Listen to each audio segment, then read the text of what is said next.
Olá, líderes! Que bom estarmos juntos mais uma vez para essa nova etapa. E vamos estudar hoje o capítulo 3 de Atos. Que privilégio podermos estar juntos mais uma vez e queremos que o Senhor fale conosco nesta noite também. Fazendo uma breve retrospectiva de Atos capítulo 2, nós vamos ver pelo menos 6 itens que foram tratados na última semana. A primeira, a descida do Espírito Santo. O Espírito Santo veio sobre a igreja, encheu a todos que estavam ali. O segundo foi o fenômeno das línguas, em que o Espírito Santo pousou sobre cada um deles. O terceiro, que a multidão ficou atônita. O que isso quer dizer? Foi um momento muito especial em que todos puderam ver um milagre que Deus fez e eles entendiam na sua própria língua materna.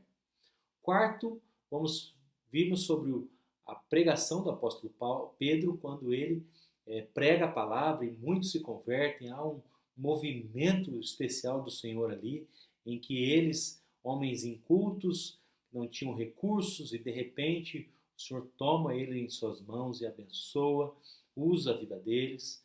Tanto é que muitos se convertem. A Bíblia diz que houve um batismo de mais de 3.000 pessoas. E depois mostra a realidade do dia a dia, como que esses que haviam se convertido diariamente iam ao templo, comiam pão de casa em casa, partiam pão de casa em casa. Então foi um momento muito especial. Agora nós vamos entrar no capítulo 3, que fala sobre a vinda do Espírito Santo, mas já era algo novo, algo que alcançou outras pessoas que não haviam sido alcançadas. E o versículo-chave que nós queremos conversar é: arrependei-vos, pois, e convertei-vos para serem cancelados os vossos pecados. Atos 3, versículo 19. Muito bem. No capítulo 3, os versos 1 ao 10, nós vamos ver um título geral: a manifestação do poder de Deus. E aqui, um milagre maravilhoso, extraordinário. Aconteceu o seguinte: Pedro e João foram para o templo. Eles tinham um compromisso com a oração. E eles, naquela época, tinham o costume de orar às 9 da manhã, ao meio-dia e às 3 da tarde. E eles, era por tradição, por costume, sair para ir para o templo para orar. Que bênção esse tempo de oração que eles tinham. E o que eles tinham então de especial, Pedro e João? Você vai ver que eles tinham uma vida comprometida com oração. Era o horário das 3 da tarde, capítulo 3, versículo 1, quando fala da hora nona, quer dizer às 3 da tarde. Segundo, Pedro e João tinham uma vida respaldada pelo exemplo. Ele disse para aquele homem que estava ali, paralítico há muitos anos: olhe para nós. Como dizendo, nós somos exemplo para outros. Eu quero que você olhe para nós, olhe para a minha vida, olhe para o meu testemunho, para a minha vida santa, olhe para mim, olhe para nós. E o texto de Mateus 23, 3 fala que não era para olhar para os fariseus, porque eles falam e não fazem. Faço o que eu falo, mas não faço o que eu faço. É uma frase muito comum, dita isso, que reflete a diferença entre a prática e aquilo que se fala. Então, hoje há uma grande diferença entre aquilo que nós falamos, vivemos, praticamos e também da nossa vida pessoal.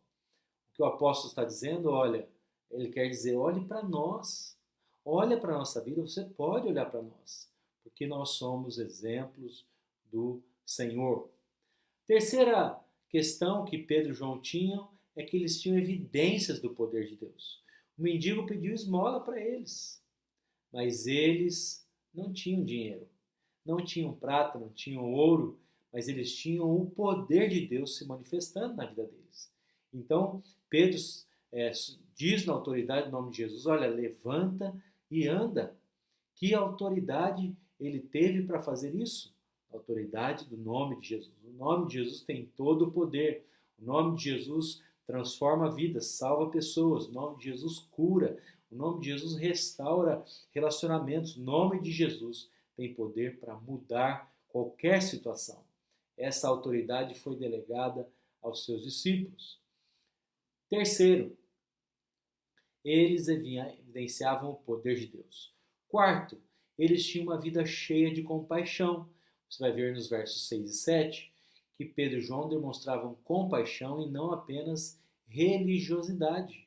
Eles tinham compaixão, amor pelo próximo.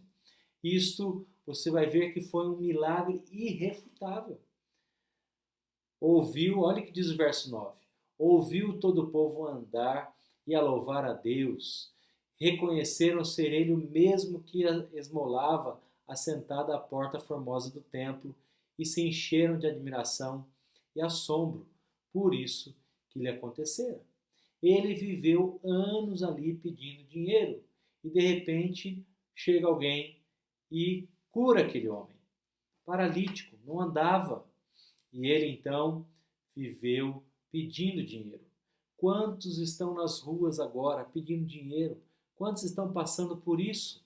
Como é difícil nos nossos dias, os sinaleiros, as pessoas vêm pedir dinheiro e nós muitas vezes ficamos até constrangidos com isso. Mas não temos muitas vezes os recursos, mas nós temos a fé, temos a autoridade, temos o poder de Deus para orar por alguém que está nessa situação, para dizer, olha, em nome de Jesus, que você seja curado disso, transformado e que tenhamos essa compaixão. Como observação, nós vemos que a Porta Formosa era provavelmente a passagem entre o Pátio dos Gentios e o Pátio das Mulheres. Eu coloquei no material para vocês o templo na época de Jesus para você poder acompanhar também sobre esse assunto. Agora vamos falar sobre a cura. Primeiro que a cura foi em nome de Jesus. Em Atos 4, 10, o poder da cura está no nome de Jesus e não em Pedro. Pedro não aceita a glória para ele, na verdade é Atos 3, 10, ele não aceita para si a glória, porque a glória tem que ser sempre de Deus. Segundo, a cura foi realizada mediante a fé. No verso 16 diz que o homem teve fé, ele acreditou. Terceiro lugar, a cura foi instrumentalizada por Pedro. Diz que ele tomou pelas mãos e ele firmou os pés e os artelhos e saiu andando. Este foi o primeiro milagre depois do Pentecostes e abriu portas para o testemunho do Evangelho. Após a segunda pregação de Pedro, o número de convertidos subiu de 3.000 em Atos 2:41 para quase 5.000 pessoas em Atos 4, versos 4. Um segundo assunto que nós queremos, segundo item da mensagem é que foi uma pregação poderosa, Atos 3, do 11 ao 26. Como que você tem sido sensível às oportunidades para testemunhar e falar do Senhor? Essa sensibilidade nós precisamos ter. Sensibilidade para com o próximo, compaixão para com o próximo. Você vai ver que o sermão de Pedro é cristocêntrico. Cristo no centro de todas as coisas. Ele foi um pregador fiel, porque todos estavam dizendo que o milagre foram eles que fizeram. E Pedro diz, não, eu sou apenas instrumento do Senhor. O povo se reuniu para ver o milagre e estava inclinado a atribuir a Pedro e João os méritos daquele prodígio. Os méritos foram do Senhor Jesus que curou as pessoas e não eles. Eles foram usados pelo Senhor, mas nunca aceite glória para você. Pedro não aceitou glória para ele. Pedro era um pregador fiel. Quando disserem para você, olha, o estudo hoje foi muito bom, Deus te usou poderosamente, diga sempre, glória a Deus, a glória de Deus. Nunca aceite glória humana, porque a glória é sempre de Deus. Segundo detalhe que nós vemos aqui do texto é que havia uma conexão necessária. No capítulo 3, 13, diz que a ação divina operada na vida daquele coxo não era algo novo, inédito, estranho ao legado que o povo já havia recebido, mas o mesmo Deus que operou milagres no passado é quem está agindo agora. E isso por intermédio de Jesus, seu santo servo. Ele fez essa conexão de Pedro com o povo, dizendo que ele foi o servo, ele que foi chamado para testemunhar e Deus usou a vida dele para curar. Terceira coisa que foi uma acusação solene. Pedro fuzilou seus ouvintes com palavras contundentes. Acusou-os de te trair e negar Jesus perante o governador romano.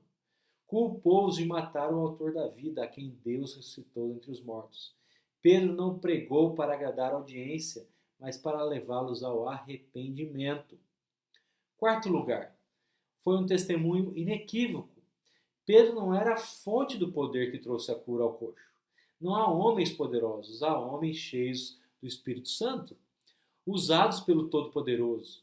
O homem não é o agente da ação divina simplesmente, mas um instrumento.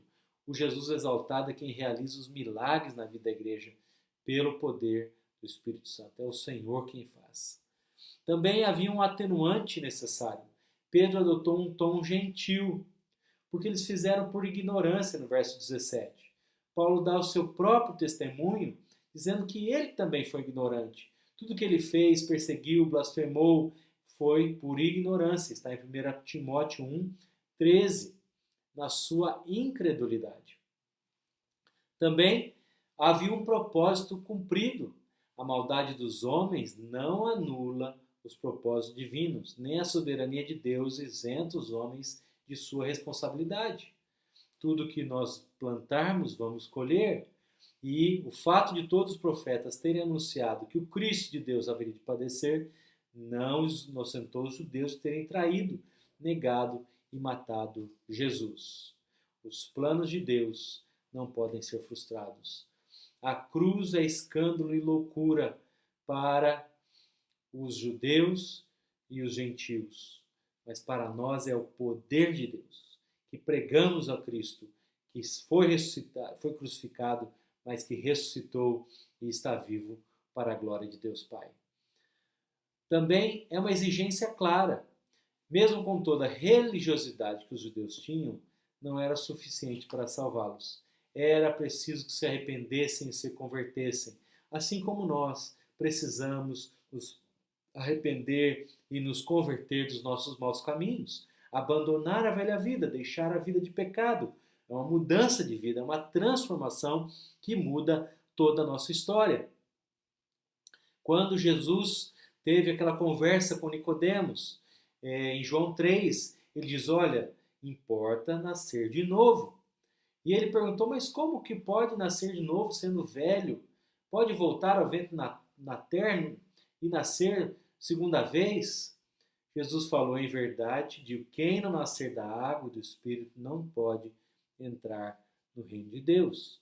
Tem que nascer de novo. Quando nós entregamos nossa vida a Jesus, acreditamos que nós nascemos de novo.